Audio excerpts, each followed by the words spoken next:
طلاب الازهر في كل مكان عاملين ايه؟ يا رب تكونوا بخير. طلاب اولى ثانوي طبعا الناس بتبقى ناسيه ليله امتحان ازهر، بس محمد معروف مش ناسيك. في الفيديو ده بفضل الله هنعمل مراجعه كده سريعه على اهم النقط اللي هتشوفها عندك في الامتحان، وكمان مش هننسى نشرح الاسلامك. الاول عايزك تسمي الله وتصلي على النبي، ويلا بينا نبدا.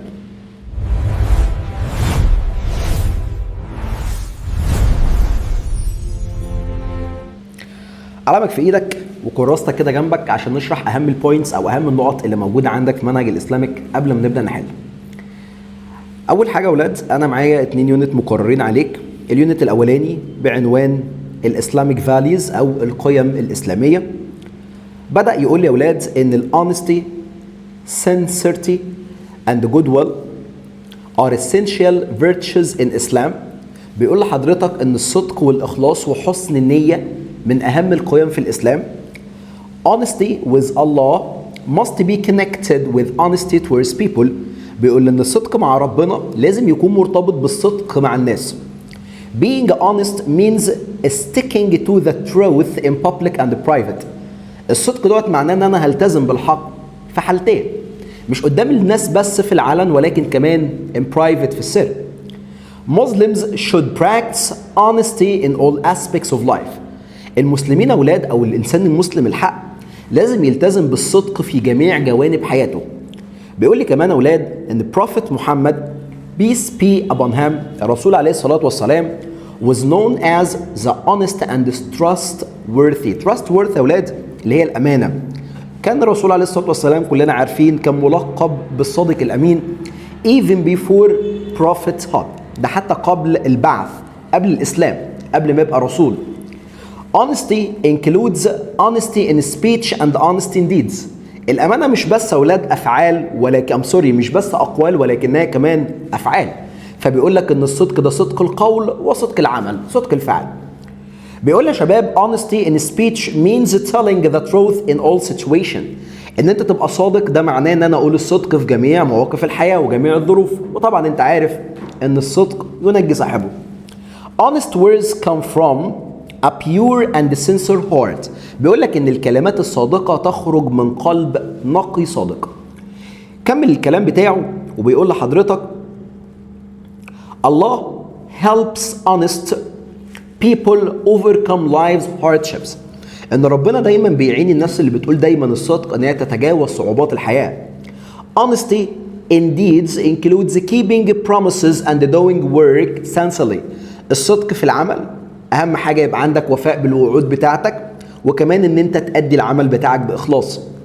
بيقول لي ان honest behavior required at every level of society. الصدق مطلوب في جميع مجالات المجتمع، جميع مجالات الحياه. Honest citizens help build strong and healthy societies. المواطن الصادق دايما بيساهم في بناء مجتمع قوي وسليم. بعد كده اولاد بيقول لي Pilgrims is against honesty. تمام.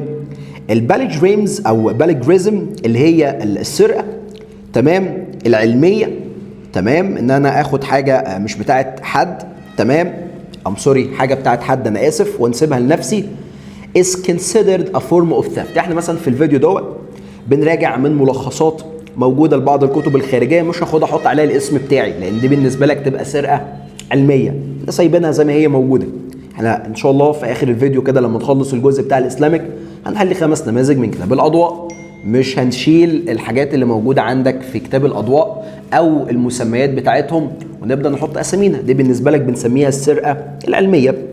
بيقول لاولاد using a fake certificate can cause harm to society. ان نستخدم شهاده مزوره ده ممكن يسبب لك ضرر للمجتمع. بعد كده بيقول لك truthfulness is a foundation of trust among people. الصدق دايما بيكون اساس الثقه بين الناس. Truthfulness means harmony، تناغم between actions, intentions and beliefs. ده معناه تناغم، توافق بين الفعل والنيه والاعتقاد. Practicing truthfulness raises a person's status with Allah and people. طبعا دوت اولاد الصدق بيعلي مكانتك عند شخصين او عند حاجتين. الحاجة الأولانية في مجتمعك وبين الناس، وطبعا عند العزة الإلهية مع ربنا. بعد كده أولاد بيقول لحضرتك trustfulness should become a natural habit in a daily life. لازم الصدق دوت يبقى عادة يومية عندك في حياتك. striving for excellence، تمام، بيقول لك الاتقان اللي احنا ممكن نقول عليه اتقان means doing work with perfection and quality. لازم تعمل الشغل بتاعك بأعلى كم من الجودة والكمال. Islam teaches mutual respect. الإسلام بيعلمك الاحترام المتبادل، dignity الكرامة and good manners towards all beings، وكمان حسن المعاملة مع جميع الأشخاص. تمام؟ تعال ندخل كده على الشابتر التاني أو الجزء التاني اللي موجود معاك. اللهم صل على النبي عليه أفضل الصلاة والسلام. نتكلم على iconic figures أو شخصيات أيقونية. في عندنا أكتر من شخصية هنتكلم عليهم أولاد. أول شخصية هنتكلم عنها هي Prophet أبراهام، النبي إبراهيم أو سيدنا إبراهيم، Father of the Prophets، اللي كان ملقب بأبو الأنبياء.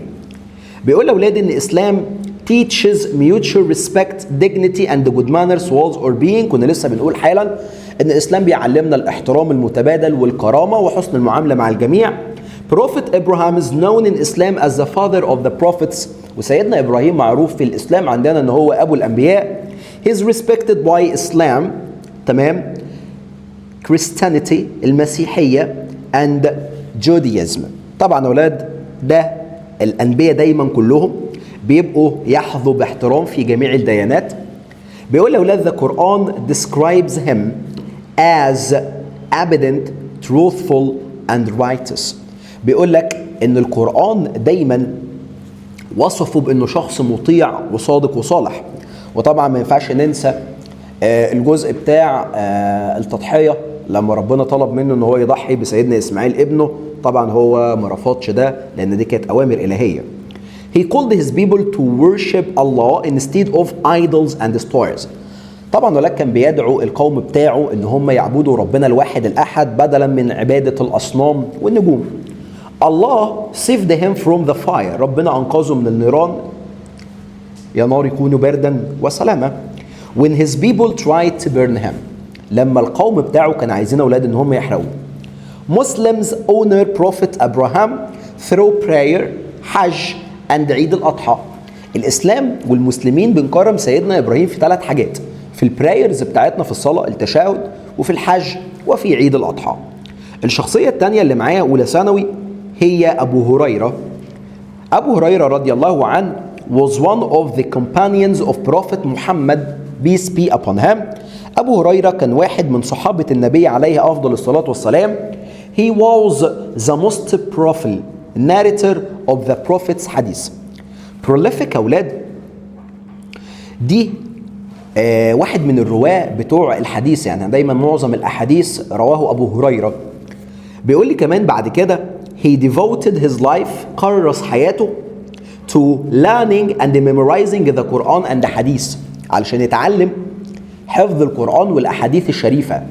Allah blessed him with a powerful memory. ربنا أنعم عليه بذاكرة قوية جدا. His mother embraced Islam after the Prophet prayed for her. أمه طبعا أسلمت بعد ما الرسول عليه الصلاة والسلام دعا لها. Muslims owe him for preserving the teachings of the Prophet. طبعا احنا كمسلمين بندين له بحفظ الأحاديث. نتكلم بعد كده عن الشخصية العظيمة الثالثة ليدي خديجة أو السيدة خديجة mother of the believers، أم المؤمنين. ليدي خديجة was the first wife of Prophet محمد. بيقول إن السيدة خديجة كانت أولى زوجات الرسول عليه الصلاة والسلام. She was a successful businesswoman. كانت سيدة أعمال غنية جدا. إيه ده؟ لو قال لك إن هل السيدة خديجة قبل زواج الرسول كانت سيدة فقيرة؟ لا، دي كانت شخصية ناجحة جدا من كبار رجال الأعمال. known for generosity، كانت مشهورة ومعروفة أولاد بالكرم والسخاء بتاعها. she was the first woman to embrace Islam، كانت أول سيدة تعتنق الإسلام. her home was the first place to receive Quranic revelation. كان بيتها أولاد كان أول مكان نزل فيه الوحي على سيدنا محمد عليه الصلاة والسلام. she supported the prophet with her wealth and love، وكانت بتدعم دايما الرسول عليه الصلاة والسلام بمالها وجمالها وحبها. Allah promised، أنا بتكلم على جمال الخلق، تمام. Allah promised her a house in paradise as a reward. وربنا أولاد وعدها ببيت في الجنة كمكافأة ليها. بعد كده نتكلم عن عز الدين ابن عبد السلام اللي هو العز ابن عبد السلام. ده مين ده؟ سلطان of scholars، بنسميه سلطان العلماء. عز الدين ابن عبد السلام was a great Islamic scholar. كان واحد من علماء الإسلام الكبار جدا. He followed the Shafi'i school of jurisprudence. اتبع أولاد المذهب الشافعي.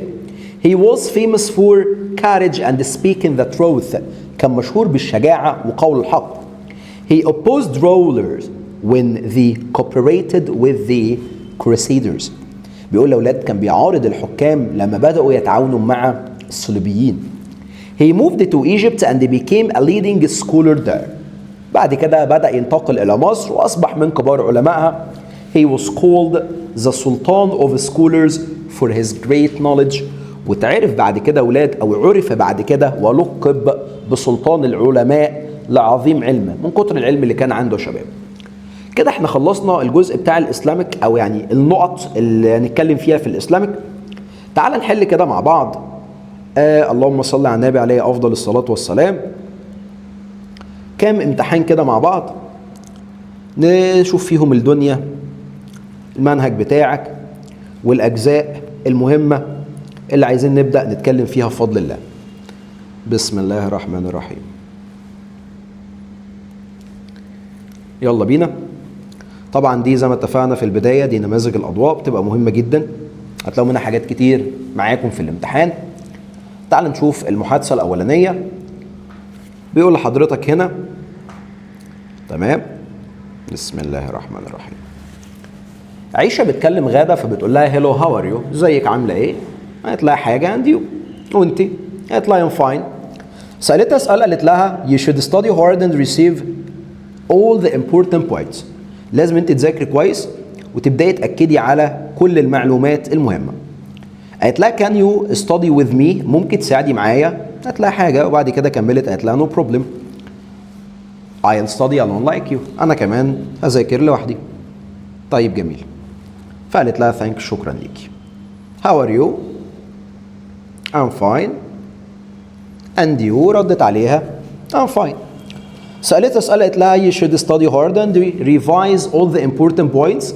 لازم ان انت تذاكري كويس وتبداي ان انت تراجعي على اهم النقط المهمة. فاكيد انا هعمل ايه عشان الامتحانات؟ يبقى what should I do to prepare عشان احضر for exams للامتحانات بتاعتي. قالت لها هتذاكري كويس وتاخدي النقط المهمة. can you study with me؟ تقدري تذاكري معايا، تحبي تذاكري معايا. فقالت لها حاجة no problem، إذا كان في هنا رفض فممكن نقول لها I prefer to study alone. وهي تحت كملت وقالت لها I'll study alone like you، أنا كمان هذاكر لوحدي. فأكيد هتقول لها إيه؟ أتمنى لها الحظ الجيد. فهتقول لها good luck، بالتوفيق يا رب. ردت قالت لها thank you. هذا المحادثة بالنسبة لك خلصت. تعال نخش على أسئلة التشويسز، أسئلة الاختيارات. To improve your overall health، عشان تطور صحتك بالمجمل. It's important to limit your consumption of nut and sugary drinks. لازم تقلل من الاستهلاك بتاعك للجونك فود. جونك فود كان معناها طعام سريع أو الأكل السريع أولاد، طبعا ده بيكون unhealthy. Learning a new language requires a lot of time. تتعلم لغة جديدة محتاج منك وقت كتير. Patience صبر and not. أكيد محتاج مني إيه يا مستر؟ طيب. Empathy محتاج من حضرتك تعاطف؟ لا طبعا. محتاج منك ماشينري آلية؟ لا طبعا. محتاج منك training تدريب؟ أكيد طبعا. Before buying a laptop، قبل ما تشتري لابتوب you should check the nut to make sure it covers repairs. covers معناه يغطي، repairs أولاد الإصلاحات. فلازم بنتأكد من حاجة اسمها الوارنتي. وارنتي يا أولاد اللي هي كان شهادة الضمان.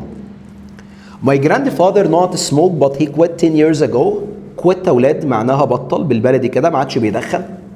فأنا عايز أقول لك إن جدي اعتاد على التدخين، يبقى used to اللي كان يتبعها فعل في المصدر. النفي بتاعها صديقي العزيز didn't use to زائد المصدر بتاعك. ما تنساش ان was used و got used يتبعهم يا اما اسم يا اما فعل مضافا له ing. مروه not in Cairo since 2015. عيني لمحت since اذا محتاج هنا مضارع تام. مضارع تام يا معروف يعني has او have زائد التصريف الثالث فهتبقى has left. Water not at 100 degrees Celsius under normal conditions. الميه بتغلي. انت بتتكلم هنا عن fact فانا محتاج مضارع بسيط. اللي قال لك مع الفعل الجامع هات الفعل في المصدر مع الفعل المفرد ضيف لفعلك اس او اس. تعال نبص كده على اسئله الريرايت. بيقول لك when I was a child لما كنت طفل I play football every day after school used.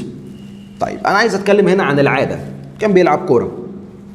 يبقى انا هاخد الجمله الاولى زي ما هي بتاعت when I was a child لان ما عنديش فيها اي تغيير. الكومه الحلوه بتاعتك I used to بدل مكان play تبقى play football الى اخر الجمله بتاعتك. يعني كل اللي هعمله بس هحول التصريف الثاني الى مصدر مسبوقا ب used to. The last time I visited my uncle was in 2019. اخر مره قابلت فيها عمي كانت في 2019. عايزين since تبع المضارع التام وبعدها بيجي التاريخ بتاعك. اذا انا محتاج احول الجمله بتاعتي دي الى مضارع تام. اذا انا ما قابلتش عمي منذ عام 2019 يبقى I haven't مضارع تام has have تصريف ثالث. met my uncle انا ما قابلتش عمي since 2019 ما قابلتش عمي منذ عام 2019. She bought the tickets last week so she's flying to Dubai tomorrow. بيقول لحضرتك ان هي اشترت التذاكر امبارح اذا هي هتسافر على دبي. عايزين نستخدم going اللي هتبقى going to زائد الفعل في المصدر فهقول لحضرتك ان she is going. طيب going ايه يا مستر؟ to وبعدين الفعل في المصدر ففلاينج تبقى fly to Dubai tomorrow. I'll help you with your sensor project. أحمد ستمي. عشان تحول امسك لي الجزء ده الأول. ممكن يبقى في البداية ممكن يبقى في النهاية اللي هو قائل وفعل القول. بقت أحمد. ستو تحول إلى told. ممكن تبقى promised لأن هو طالب مني أصلا يا مستر promised. إذا لو ما طلبش منك حاجة إن أنت تعملها ستو تحول إلى بالظبط told promised. هربط بذات لان الجمله خبريه. I تعود على احمد تبقى هي. will تحول الى would. help you ده بيكلمني انا يبقى me. with your يبقى واجبي انا my science project في مشروع العلوم بتاعي. تحويلاتك يا صديقي العزيز تحويلات ازمنتك تحويلات ضمايرك. تعال نبص كده على قطعه الفهم ده. هنحل قطعه فهم واحده بس تمام. هي نفس الطريقه بتاعه حل قطع الفهم. شوف برضو ما اهلكلكش وقتك واوفر عليك مجهود. قطعه الفهم صديقي العزيز عشان تتحل عايز اقرا الاسئله وافهمها الاول وتتهضم وبعد كده نشتغل على الكومبريهنشن بتاعها او الفهم بتاعها. بيقول لك what could the parrot do that caused the funny situation. parrot اولاد معناها بغبغان. عمل ايه سبب المواقف المضحكه. why did Karim's face turn red when the parrot spoke. ليه وش كريم احمر بقى خجلان يعني لما البارت سبوك لما البغبغان اتكلم. what lesson did كريم learn from his experience. الدرس اللي اتعلمه كريم. اذا حضرتك هنا بيقول لك what could the parrot do that caused a funny situation. كان ممكن يكون البغبغان قال ايه عشان يعمل الموقف السخيف ده او المضحك. طيب ليه وشه قلب كريم. وبيقول لك ايه الدرس اللي كريم اتعلمه. اول اختياري بيقول لك كريم told his mother he had no homework because he wanted to not. كريم قال لمامته ان هو ما عندوش امتحانات او ما عندوش واجب لانه كان عايز يعمل ايه. the parrot squawked no homework at the moment when. بدأ البارت صرخ ويقول ما فيش واجب في اللحظة اللي. تعال نشوف. بسم الله. بيقول لحضرتك بداية القطعة my uncle once bought a talking bird that could repeat everything it heard. بيقول لك ان البغبغان بيكرر الكلام. One Friday my cousin Karim decided to skip homework and told my aunt he had none. في يوم من الأيام كريم قريبي قرر إن هو مش هيعمل واجب ويقول لمامته إن مفيش واجب. Later that day Karim was playing video games loudly. The parrot suddenly squawked no homework right in front of my aunt. كريم كان عمال يلعب، فجأة البغبغان فضحه وقعد يقول لك فيش واجب مفيش واجب قدام عمته. She turned to Karim with raised eyebrows. رفعت له حاجبها كده. Karim's face turned bright red and he had to admit the truth. وبدأ انه يعترف بالحقيقة. أنا المفروض يا مستر في عند حضرتك هنا كعبيل كده في الإجابات، يعني هنا بيقول لك what could the part do that caused the funny situation؟ إيه اللي عمل الموقف المضحك ده أو الموقف السخيف ده؟ تمام؟ طيب الأول بس هنا بيقول لحضرتك هنا إيه؟ لأن في عندي نوت سؤال يا أولاد، اللهم صل على النبي عليه الصلاة والسلام. أهو سؤال 5 كان بيقول لك what أو the parrot squatted no homework at the moment when كريم was telling the truth. كريم كان بيقول الصدق غلط. كريم's aunt was present لما عمة كريم كانت موجودة. تمام. كريم was studying كريم كان بيذاكر. لا ما خدناش الكلمة دي، ما كانش بيذاكر أصلا، ده هو كذاب. The house was empty البيت كان فاضي. تعالى كده اما اجيبها لك قلب القطعة بتاعت حضرتك يعني. هو بيقول لك هنا ايه؟ in front of my aunt قدام عمتي. طيب يبقى البغبغان فجأة بدأ يصرخ مفيش واجب، يبقى قدام مين؟ my aunt عمتي. يلا بينا. يبقى كريم's aunt was present، عمة كريم كانت حاضرة. هنا بيقول لحضرتك كريم told his mother he had no homework because he wanted to، كان عايز يتصرمح and play video games ويلعب ألعاب فيديو. كل ده أنا عديت عليه فوق. ليه وشه حمار يا مستر؟ ما بقول لك كريم's face turned bright red and he had to admit the truth عشان يعترف بالحقيقة. لأن his secret was revealed، الكذب بتاعه اتكشف. تمام. because the parrot revealed أفشى the secret. ده معايا سؤالين. بيقول لحضرتك هنا صديقي العزيز my aunt laughed so hard she cried، ضحكت لغاية ما دمعت. but she still made him finish his homework before dinner، ولكن أجبرته يعمل واجب قبل العشاء. from that day Karim learned that lies have a funny way of revealing themselves. يبقى دي إجابة السؤال بتاع الليسون اللي هو السؤال رقم 3 لما قال لك إن الكذب له طريقة مضحكة شوية إن هي تفشي الأسرار. He now says if you don't want the parrot to tell it's better not to tell a lie at all. تمام. What could the parrot do that caused the funny situation؟ إيه اللي البغبغان عمل وسبب الfunny situation؟ He told Karim's secret. تمام. أخبر السر بتاع كريم. هذا القطعة بتاعتك خلصت يا صديقي العزيز، صديقاتي العزيزة. تعال نخش على الجزء بتاع الإسلام.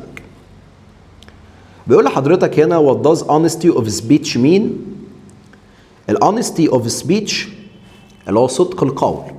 لسه قاريين من شوية بيقول لك telling the truth in all situation، إن أنا أقول الصدق في جميع المواقف. بعد كده بيقول لحضرتك during the years of the نقط Muslims suffered a lot. أثناء أعوام إيه أو فترة إيه المسلمين كانوا بيعانوا بكثرة؟ فترة السيج اللي هي الحصار. تعال كده نبص على true and false. Prophet Muhammad was known as the honest and trustworthy even before his mission began. من قبل حتى ما مهمة الرسول تبدأ، قبل ما يبعث كان ملقب بالصادق الأمين true.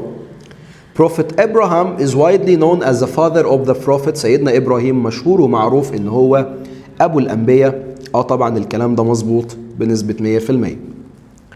تعال نخش على جمل translation الترجمة. Time is very important and you should exploit it carefully and benefit from it as much as possible. الوقت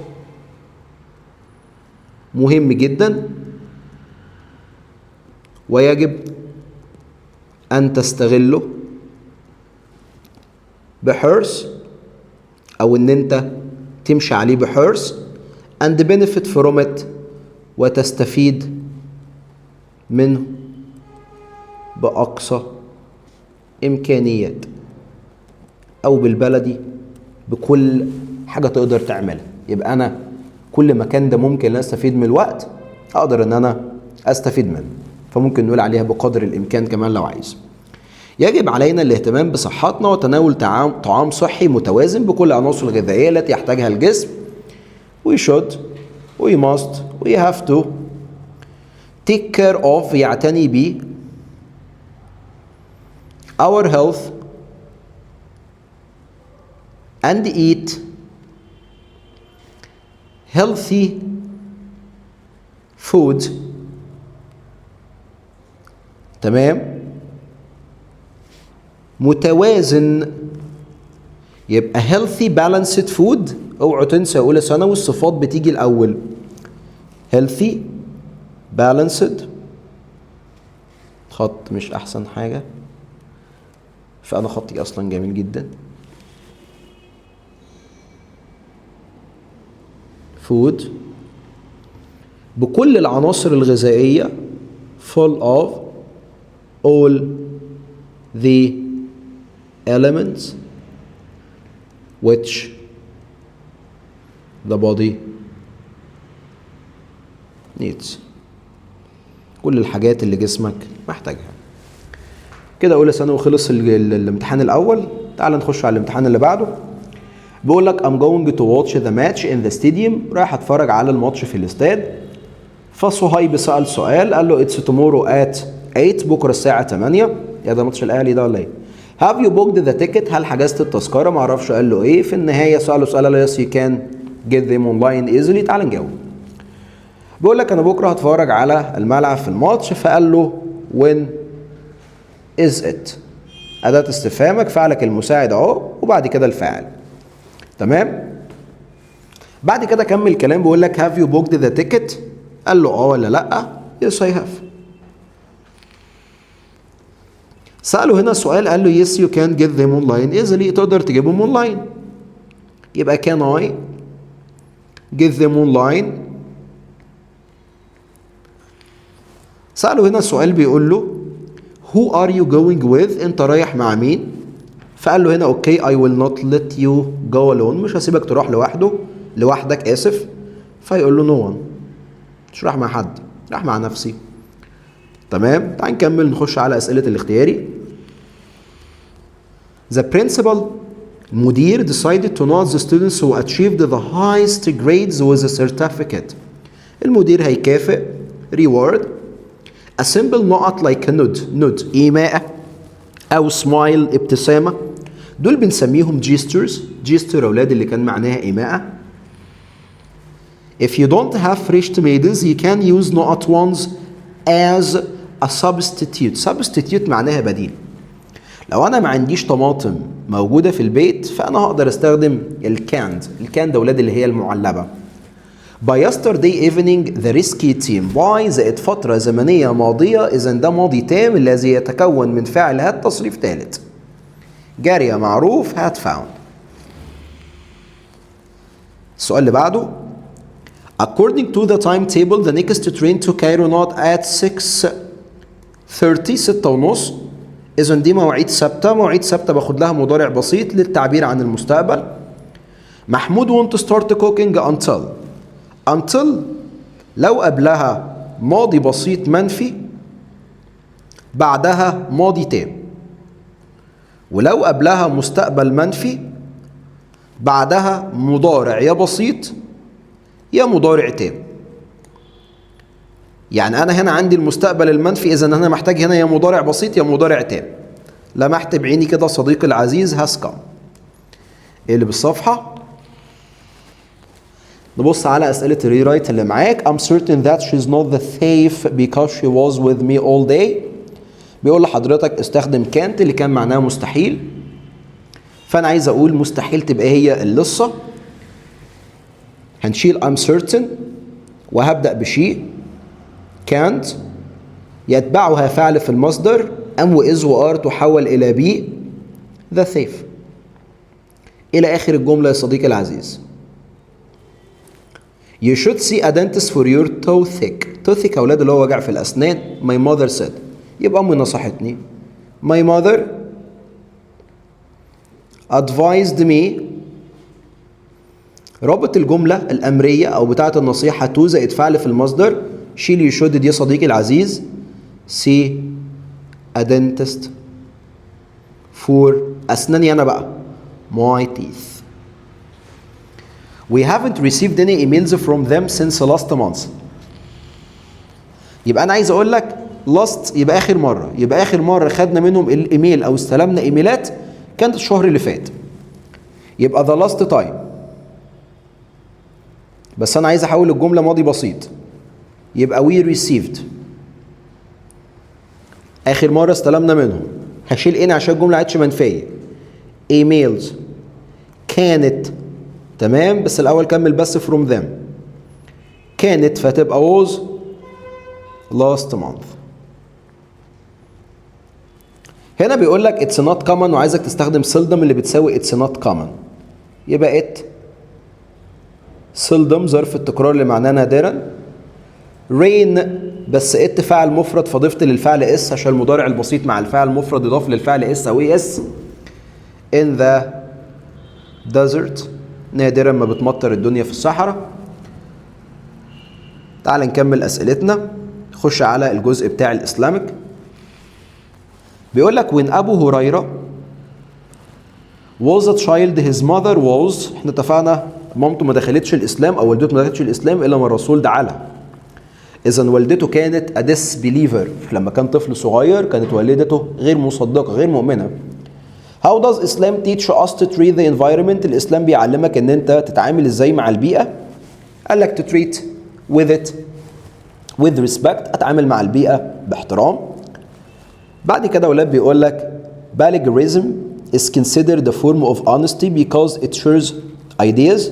السرقة هل هي جزء من الأمانة؟ كان لسه بيقول لك لا طبعا اللي هي السرقة العلمية. لا طبعا false. Muslims mention Abraham during their daily prayers. بنذكر سيدنا إبراهيم أثناء صلواتنا.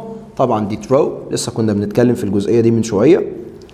هنا في باراجراف حلو بيكلمك عن اللاند ماركس of Egypt أو الحاجات المميزة في مصر and their cultural importance والأهمية الكالتشرال الأهمية الثقافية. تعال نبص على الترجمة. Learning a foreign language helps us to read the best books on science, medicine, engineering and literature. تعلم لغة أجنبية foreign language يساعدنا أن نقرأ أفضل الكتب the best books on science عن العلوم والطب engineering والهندسة and literature والأدب. إن الهوية الثقافية كان اسمها cultural identity تحدد أهمية كل فرد. تحدد يعني بتعرف define أهمية كل فرد في المجتمع وتعطي معنى الحياة في هذا الكون الكبير. يبقى أنا هنا هتكلم أو هبدأ بالcultural هوية identity. تمام. تحدد defines أهمية كل فرد. يبقى the importance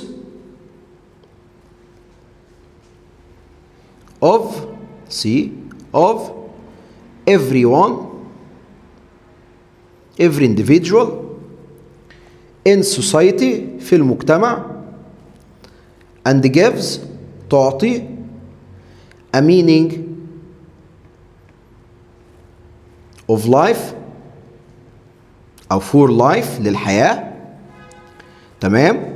في هذا الكون الكبير in this big أو huge أو enormous أو vast universe الكون. تعال نخش على الامتحان اللي بعده. المحادثة دايرة بين كاستمر زبون وشوب اسيستنت مساعد excuse me I'm looking for a book، بدور على كتاب. قال له شور، سأله سؤال، قال له it's a novel by تشارلز ديكنز، دي رواية كتبها تشارلز ديكنز. يبقى أنا أول حاجة هقول له إيه الكتاب اللي أنت بتدور عليه. يبقى what book أو which book are you يبحث عن looking for أو do you look for. قال له دي رواية كتبها تشارلز ديكنز. سأله سؤال، قال له yes it's a great expectation، أيوه هي دي، أو عارف أيوه العنوان أهو. يبقى do you know its title، هل أنت عارف عنوانها؟ قال له let me check، سيبنا ادور لك عليها. فسأله سؤال، قال له yes I'd prefer a hard cover if possible، يبقى تحب أجيب لك. شيل yes، اعمل مؤسق. I'd تبقى would you prefer a hard cover or a paper cover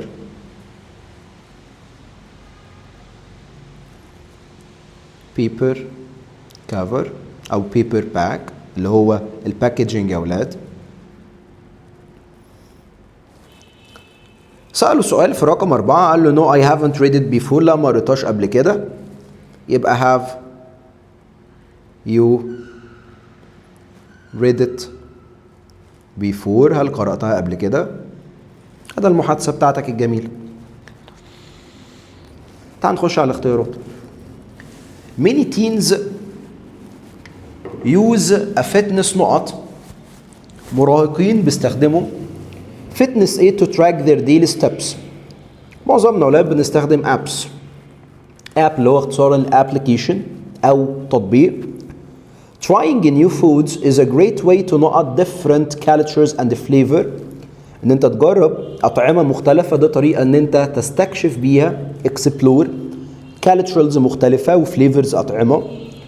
The ancient Egyptians created detailed نقط on temple walls to tell stories of their civilization. القدماء المصريين استخدموا detailed ايه؟ كانوا بيعملوا اولاد curvings، كان بيعملوا اولاد حفور، محفورات كده.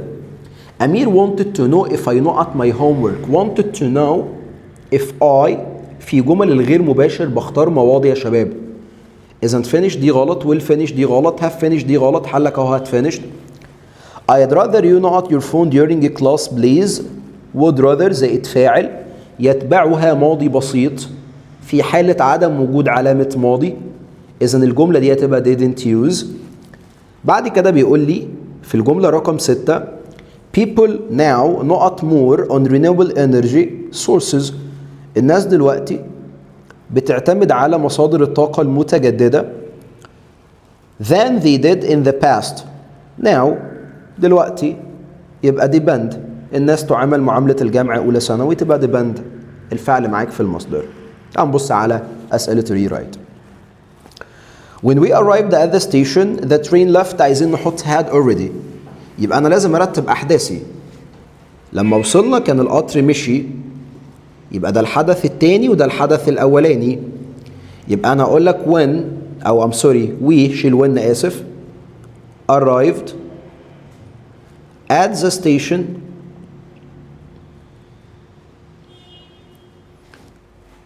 before I'm sorry حط after the train had left، أو شيل after وحط before واعكس لي الجملتين تبقى the train had left before we arrived at the station. أو ممكن تسيبها على وضعها بوين، لأن احنا عارفين إن when بديلة ل after وبديلة ل before، يعني بيجي قبلها تام أو بسيط وبيجي بعدها برضو تام أو بسيط. Don't touch the electrical wires، ما تلمسي السلوك الكهربية. The engineer said to the worker، عايزين نستخدم word، يبقى said to تحول إلى word. هبدأ ب the engineer word. حذر مين؟ the worker. لمحت بعيني don't، شلتها وحطيت مكانها not to. يتبعها فعل في المصدر touch the electrical wires. تعال نكمل أولى ثانوي. السؤال 3 بيقول لك I lost saw my cousin 2 years ago. عايزين نحط since لسه حالين نفس الفكرة، يبقى I haven't seen my cousin since.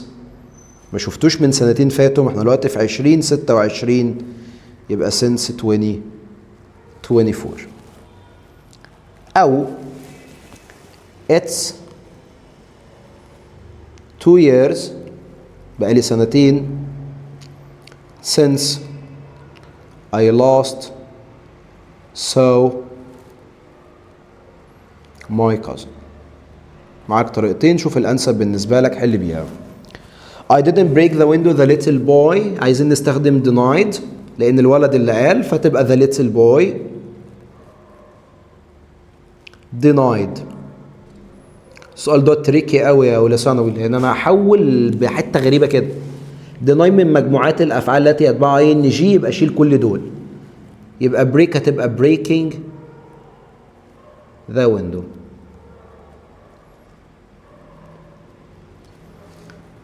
تعال نكمل، نخش على الجزئية بتاعت الإسلامك. بيقول لحضرتك هنا what is the consequence أولاد اللي هي نتائج وتوابع of telling lies، إن أنا أبقى كذاب as mentioned in the text. تمام، زي ما أنت كده قاري يعني التكست اللي عندك، الجزء بتاع الإسلامك بتاعك. أكيد يا مستر هيبقى wickedness and hellfire. آسف، وجنس أولاد لعنة، تبقى شخص ملعون، وهيل فاير دي نار الجحيم بعد الشر. Abraham's people rejected his call and threatened to not him alive. قوم سيدنا إبراهيم رفضوا دعوته وهددوا إن هم هيحرقوه حي. يحرق كان اسمها burn. أبو هريرة called طفيل ابن عمرو to embrace Islam. ما اتذكرتش دي، false. بعد كده بيقول لحضرتك Islam teaches that all beings should be treated with respect, honor and dignity. كل المخلوقات في الإسلام تتعامل باحترام وكرامة وشرف. طبعا ده تروي مستر من تعليمات الدين بتاعنا. هنا بيكلمك عن باراجراف عن the importance of teaching young people good values، أهمية تعليم الناس الجود values، القيم الجيدة. تعال نبص على الترجمة. Prevention is better than cure. من الجمل المهمة كان بيقول لك إن الوقاية خير من العلاج. Make sure you follow a healthy routine so that you can keep yourself healthy. احرص على أن تتبع روتين صحي حتى تبقى صحيا. أحافظ على صحتي بالبلدي كده. تتميز المدن المصرية مثل الأقصر وأسوان بطابعها العصري والتقليدي. بيقول لحضرتك هنا the Egyptian cities like Luxor and أسوان تتميز، ممكن نقول are known for، معروفة بيه، مشهورة بيه، طابعها العصري والتقليدي. يعني بالبلد انت عايز تتكلم على الحاجة الحديثة والحاجة القديمة. the characteristics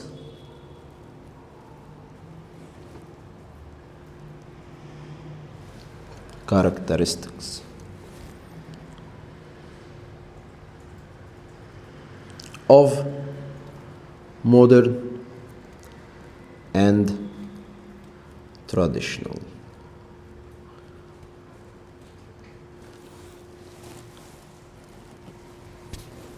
كده أولى ثانوي حلنا بعض حوالي 3 امتحانات، لمينا جزء كبير من المنهج بتاعك حوالي 90%، والجزء بتاع الازهر برضو الجزء بتاع الاسلامك اتلم في بدايه الفيديو. فمراجعه كده سريعه حل بعد ما تكون برضو راجعت على اهم الجزئيات اللي عندك في المنهج من فوكاب وجرامر، تكون انت مخلص ولا لسه ما قمتش ذاكرت. فبعد ما تخلص الفيديو تقوم لم الجزئيات بتاعه الجرامر بتاعتك تقل عليها، والجزئيات بتاعه الفوكابلري برضو قوم تقل عليها، ويبقى انت كده يا باشا ادخل ان شاء الله الامتحان بتاعك، ربنا يكرمك ويوفقك.